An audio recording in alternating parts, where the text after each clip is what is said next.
Onward!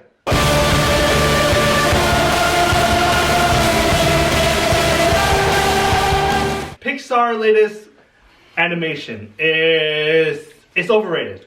It's Wow. No, I'm just kidding. Straight out of the gate.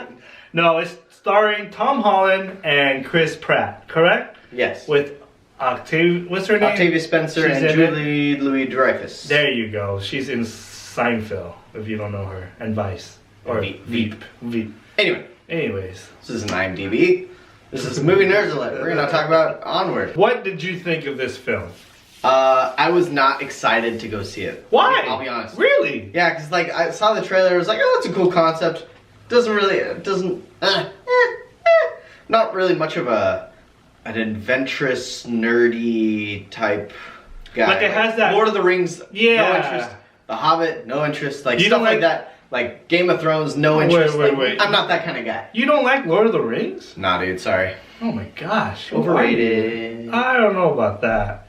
I don't know about overrated, but at least you have to like it at least. Nope, don't. Appreciate the film. I won't. Anyways, Onward is an adventure of two brothers Uh-huh. who, well, the little one turned 16 and he never met his father and he wanted to meet his father. He wanted to get to know his father and his father left him a gift, and that is The chance to meet him through this spell. a spell, and you can bring him back for one full day. But what happened is they did the spell, And it just... and they all went to hell, and they went on this adventure to find a Phoenix Stone to be able to bring the half of their dad back because they bought To half do the of rest it. of the spell because Yeah, and so we go on an adventure with these two brothers. What was your impression of this movie after you saw it? Because you said you weren't excited for it. And so I wasn't excited, but as soon as I realized it was kind of a road trip movie, then I was invested. Okay. Like this, as soon as the scene started with the pixies and the motorcycles, I was like, all right, I'm in. Let's go. Let's do this.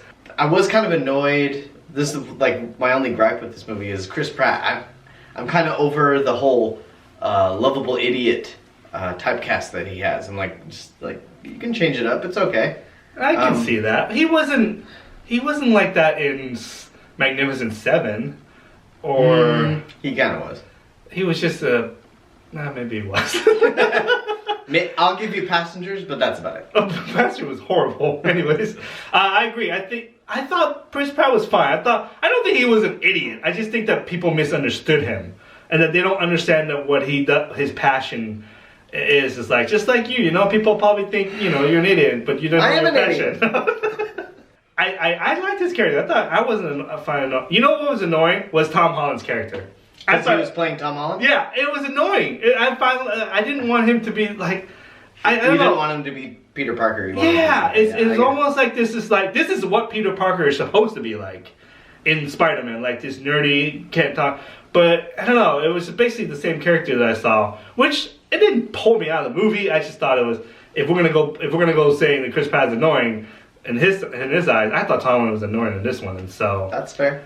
The story continues, and they eventually find what they're looking for, but at the end, it's revealed that only the older brother gets to talk and say goodbye to the father at the very last second. What'd you think of that ending? I really liked it. Really? This is why. Okay, tell me why. It is a...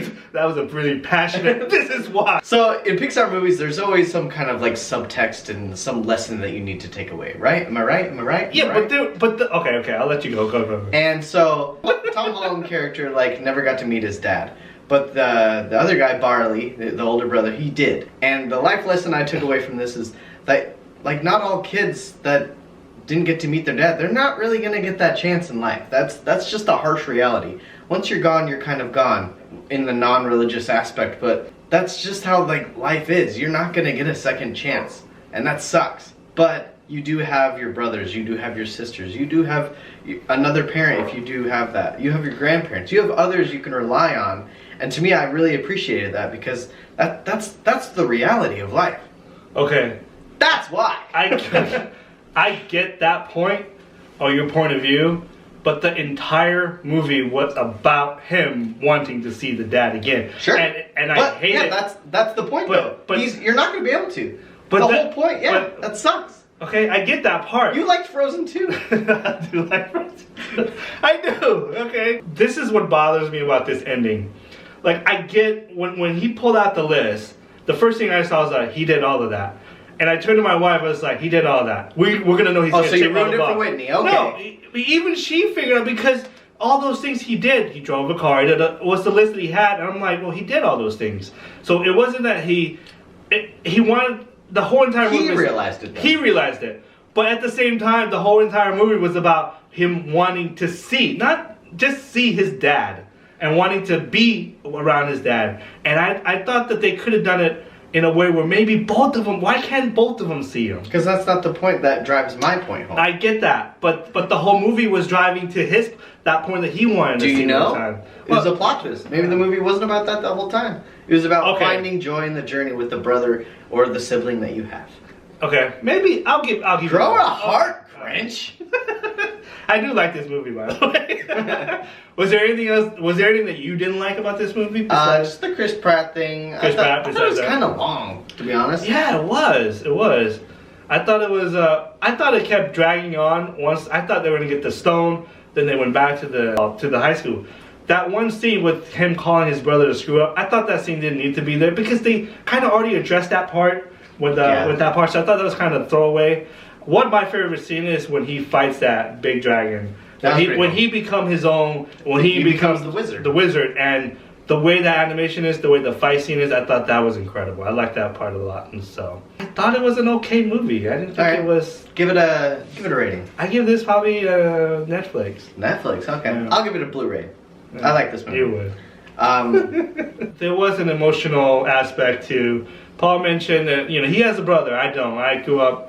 I have 1,000 brothers. Yeah, well, I grew up as an only child. I was, so I don't know the aspect of relationship between brothers and sisters and stuff like that. So he can relate. I didn't get the emotional connection with this movie, and that was my problem with it. And so it was still pretty touching, though. Don't get me wrong. Go watch it. It's still Pixar. It's still great. The animation, just for real quick. Holy crap, that's crazy. It's crazy. Go back and watch like Monsters Inc. or anything like that. Toy Story 1. Oh my gosh, the animation is incredible. Like they've like leaped bounds from that, and so yeah, go check it out. It's a good movie. Yeah.